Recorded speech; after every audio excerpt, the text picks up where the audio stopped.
और गोटिया और नंदी महाराज को हमने वॉश किया है। आज हम डेली उनको वॉश करते हैं, लेकिन आज उनका स्पेशल डे है, इसलिए हम उसको पूरा वॉश कर दिए है। ये गोटिया और ये हमारे काका, हम थोड़ी देर में उनको पूरा सजावट करते हैं। और तो गाइस हमारी माधुरा को सपोर्ट करो ऐसे सपोर्ट करो सबके, तुम्हारा प्यार मिलना चाहिए। यस। तो गाइस हमारा माधुरा कैसा दिख रहा है बोलो।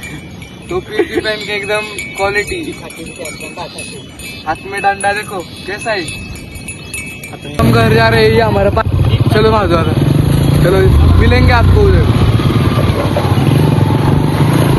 गाइस नेचर देखो सभी, नेचर इतना अच्छा है ना हमारे इधर। और माधुरा के चैनल को सभी ने सपोर्ट करो, उसके सी जल्दी से जल्दी ही 100 के पूरे होने चाहिए, ये हमारा टारगेट है। तो 100 के जब हो गए तब हम बड़ा सेलिब्रेशन करेंगे। महाराष्ट्र में सन होता है बैल पोळा नाम का, तो उसमें सभी नंदियों को सजाते हैं, बाद में उनकी डीजे से मिरवणूक निकलते हैं। पुरम पोली हमारे इधर की डिश है, उसका नैवेद्य भी चढ़ाते हैं। हमारे पार्टनर है।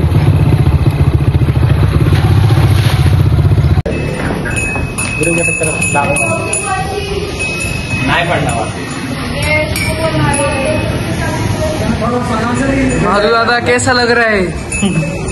अच्छा लग रहा है क्या? मस्त मस्त। सो गाइस ये हमारा मंदिर है, तुळजा भवानी माता मंदिर।